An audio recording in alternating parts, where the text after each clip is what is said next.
தேர்தல் முறை வந்து ஜனநாயக நாடுகளில் இந்த தேர்ந்தெடுக்கப்படுகின்ற தேர்தல் முறை எப்படி இருக்கிறது என்பதை பார்க்கின்ற பொழுது அமெரிக்காவில் டொனால்ட் ட்ரம்ப் அவர்கள் வெற்றி பெற்றிருக்கார்.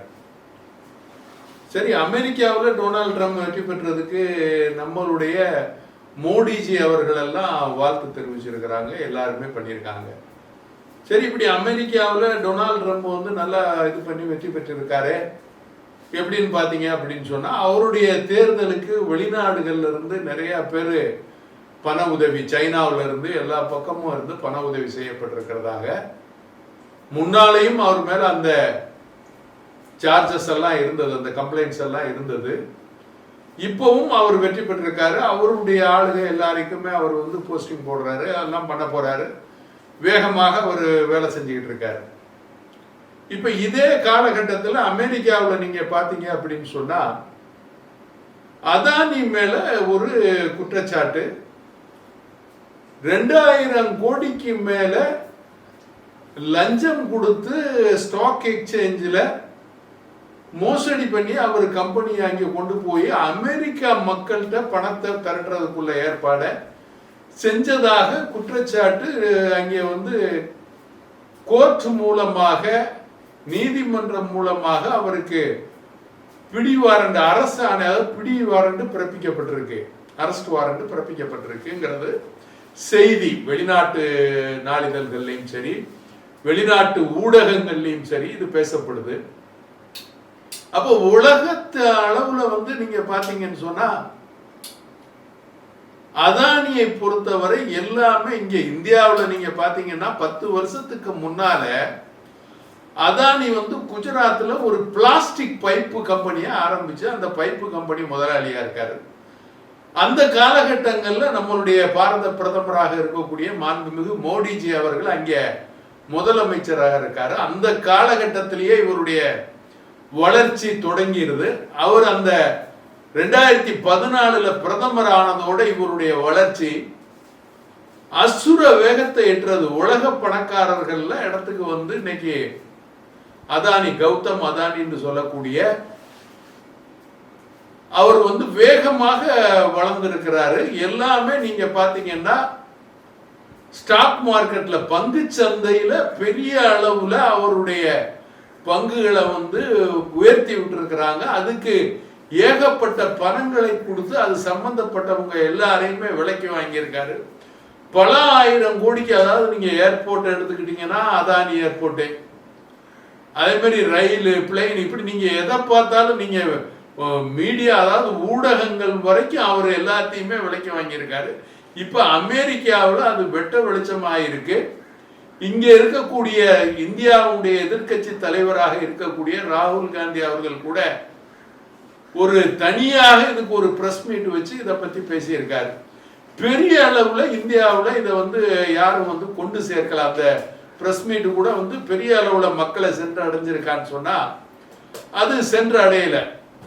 சரி, இது ஒரு பக்கம் இருக்க, இந்த சைபர் கிரைம்ங்கிறது இப்ப இந்த டிஜிட்டல் உலகம் வந்ததோட சைபர் கிரைம் வந்து அதிக அளவுல மாயிருக்கு. எங்க பார்த்தாலும் எதை பார்த்தாலும் பல லட்சம் கோடி, அதாவது இந்தியாவிலே வந்து வருஷத்துக்கு பாத்தீங்கன்னா லட்சம் கோடி ரூபாய்க்கு மேல சைபர் கிரைம்ல மோசடி வந்து நடந்துகிட்டு இருக்கு. இந்த சைபர் கிரைம் மோசடி எப்படி நடக்குது அப்படின்னு கேட்டா, ஒண்ணு படித்தவர்கள் தான் அதிக அளவுல அதுல ஏமாறுறாங்க. எப்படி படித்தவர்கள் ஏமாறுறாங்க அப்படின்னு சொன்னா, அவருடைய ஆதார் நம்பரு, செல்போன் நம்பரு, அவருடைய போட்டோ, இது எல்லாமே வச்சு உங்க மேல இப்படி ஒரு கம்ப்ளைண்ட் லான்ச் ஆயிருக்கு, நீங்க வந்து போதைப் பொருள் கடத்தல்ல சம்பந்தப்பட்டிருக்கீங்க, உங்களை போலீஸ் தேடிக்கிட்டு வந்துகிட்டு இருக்கு அப்படின்னு சொல்லிட்டு அந்த எஃப்ஐஆர் காப்பி எல்லாம் அனுப்புறாங்க. அதே போல ஸ்கைப்பு, ஜூம், இந்த மாதிரி உள்ள இந்த டிஜிட்டல் மீடியா மூலமாக நேரடியா போலீஸ்காரவங்க எல்லாம் விசாரிக்கிற மாதிரி, என்கொயரி பண்ற மாதிரி, அவரை வந்து பயங்காட்டுறது, சம்பந்தப்பட்டவரை பயங்காட்டி உடனே நீங்க 1 லட்சம் கொடுங்க, 2 லட்சம் கொடுங்க, 5 லட்சம் கொடுங்க, 10 லட்சம் கொடுங்கன்னு சொல்லிட்டு அவங்கள்ட்ட இருந்து பணம் பறிக்கிறது. இல்லை என்று சொன்னால் அவர்களை வந்து மற்ற பெண்களோட சம்பந்தப்படுத்தி தவறான முறையில சித்தரிக்கப்பட்ட படங்களை காமிச்சு, இப்படி நிறைய இப்ப அதிக அளவுல இந்த சைபர் கம்ப்ளைண்ட், இந்த டிஜிட்டல் கம்ப்ளைண்ட் இதுல அரசுக்கும் இதுல உடந்தை இருக்கான்னு சொன்னா அரசுடைய சட்ட திட்டங்களும் இதை பாதுகாக்கிறதுக்கு துணை போறதாக நான் நினைக்கிறேன். எப்படின்னு கேட்டீங்கன்னா, சாதாரணமாக இப்போ ஒருத்தருக்கு ஒரு பணம் அனுப்புறீங்க, அதை நீங்க உங்க செல்போன் மூலமாக அனுப்புனீங்கன்னு சொன்னா, ஒரு 100 ரூபாயை ஒருத்தருக்கு அனுப்புனீங்கன்னு சொன்னா, நீங்க அனுப்பும் போது 1 ரூபாயா 50 காசு அந்த பேங்க் உங்கள்ட்ட பிடிச்சுக்கிறோம். அதே மாதிரி யாருக்கு போய் சேருதோ அவர்கிட்ட 1 ரூபாயா 50 காசு பிடிச்சுக்குவாங்க. இப்படி இந்த 100 ரூபாயை நீங்க 100 பேருக்கு மாத்தினீங்கன்னு சொன்னா 100 ரூபாய்ங்கிறது 0 ஆயிடும். ஏன்னா 100 ரூபாயை பேங்கே எடுத்துருவாங்க. அப்ப என்ன டிஜிட்டல் மூலமாக மக்களுக்கு நன்மை வந்திருக்கு? டிஜிட்டல்ங்கிறது முழுக்க முழுக்க இந்த விர்ச்சுவல் கம்யூனிட்டி, அந்த விர்ச்சுவல் காயின், பிட்காயின், அது இதுன்னு சொல்லிட்டு நிறைய ஏகப்பட்ட ஃப்ராடு, எங்க பார்த்தாலும் குற்ற செயல்களுக்கு துணை போறதுக்கு எந்த அளவுக்கு, அதாவது ஏஐ டெக்னாலஜிங்கிறாங்க, அது என்ன சொல்றதுன்னா அட்வான்ஸ் டெக்னாலஜி, அறிவியல், அதாவது ஆர்டிபிஷியல் இன்டெலிஜென்சி, அதுக்கு பேரு ஆர்டிபிஷியல், அதாவது எல்லாமே கற்பனை. ஆர்டிபிஷியல்ங்கிறது என்ன? கற்பனையான அறிவு. இந்த கற்பனையான அறிவை வளர்த்துக்கிட்டு கற்பனையிலேயே பல மில்லியனர்களாக நிறைய பேரை வாழ வச்சுக்கிட்டு இருக்காங்க. எல்லாருக்குமே இப்ப என்ன அப்படின்னு கேட்டீங்கன்னா, உழைக்காம எந்த ஒரு தொழிலையும் செய்யாம ஓவர் நைட்ல மல்டி மில்லியனர் ஆயிரணும். ஒரு சினிமாவை போய் 2.5 மணி நேரம் பார்க்கும் போது அந்த சினிமாவில் வர்ற ஹீரோ எப்படி அந்த 2.5 மணி நேரத்துக்குள்ளேயே ஒரு பாட்டிலேயே அவர் நீங்க பாத்தீங்க அப்படின்னு சொன்னா பெரிய பணக்காரராகி பெரிய கோடீஸ்வரர் ஆயிடுவார். ஏழையா இருப்பவர் அந்த ஒரு படத்துக்குள்ளேயே நீங்க பாத்தீங்கன்னா பல மில்லியனுக்கு அதிபதி ஆயிடுவார். இதை போய் பார்க்கிற மக்கள், ஏழை எளிய மக்கள், அந்த 2.5 மணி நேரத்துக்கு அவர் மில்லியனர் ஆன மாதிரி சந்தோஷப்படுவார். அப்ப இப்படி உள்ள ஒரு சூழலை தான் இந்த டிஜிட்டல் கம்யூனிகேஷன் என்பது கொண்டு வந்திருக்கு. இந்த டிஜிட்டல் வேர்ல்டுல இப்ப என்ன நடக்குதுன்னா முழுக்க முழுக்க கற்பனை தான். அவங்க உண்மையும் தான் சொல்றாங்க. அதாவது ஆர்டிபிஷியல் இன்டெலிஜென்ஸ் தான் அதுக்கு பேரே வச்சிருக்காங்க. கற்பனையான ஒரு அறிவு, கற்பனையான ஒரு இன்டெலிஜென்சி, அதாவது ஒரு அறிவு. இந்த கற்பனையான அறிவுக்கு எல்லாரும் தன்னை உட்படுத்தி கொண்டு செயல்படுறாங்க. இந்த கற்பனையான அறிவுக்கு அரசுகளும் ஆதரவு கொடுக்குது, அரசும் லைசன்ஸ் கொடுக்கறாங்க, அங்கீகாரம் கொடுக்கறாங்க. இது முழுக்க முழுக்க மக்களை ஏமாற்றக்கூடிய செயல். ஆகவே இந்த ஆர்டிபிஷியல் இன்டெலிஜென்சி இல்ல இந்த டிஜிட்டல் வேர்ல்டு இதையெல்லாம் முழுமையாக நிறுத்தணும். ஒரு மனுஷன் கையில இருந்து பணத்தை செலவு பண்றதுதான் சரியான முறை.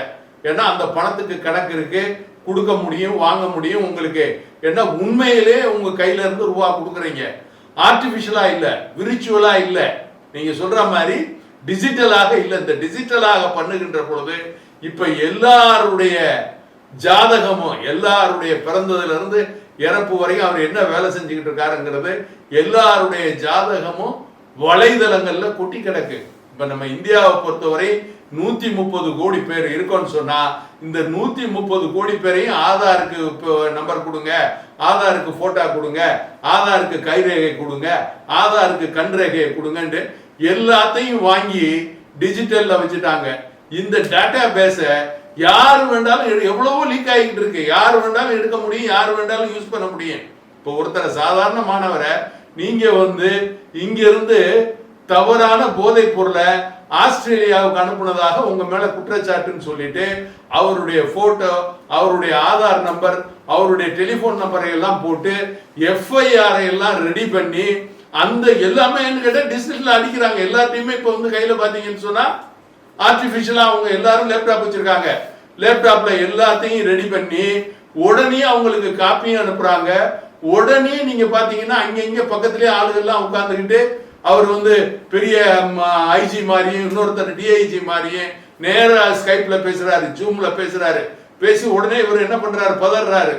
இவர் படிச்சவர் தான், இவர்கிட்ட கொஞ்சம் பணம் இருக்கு, ஆனா பதறாரு. உடனே பேர் கெட்டு போயிடும், என் ஊர் கெட்டு போயிடும், எல்லாம் கெட்டு போயிடும் அப்படின்னு சொல்லிட்டு பதறி அடிச்சு அவங்க என்ன கேட்கிறாங்களோ அந்த பணத்தையுமே எப்படி யாருக்கு கொடுக்குறோம்னே தெரியாது. அவர் சொல்ற நம்பர்ல டிஜிட்டல் அனுப்பி விட்டுருவாரு, அந்த பணம் போயிடும். அதுக்கப்புறம் தான் தெரியும் இது ஏமாத்துண்டு. அதனால மக்களே ஏமாற வேணாம், ஏமாத்துறவங்க ஏமாத்திக்கிட்டே இருப்பாங்க. டிஜிட்டலை முழுமையாக நம்பாதீங்க, செயல்பாடுக்கு அதை வச்சுக்கலாமே தவிர அதை உண்மை என்று நம்ப வேண்டாம் என்பதுதான் என்னுடைய வேண்டுகோள்.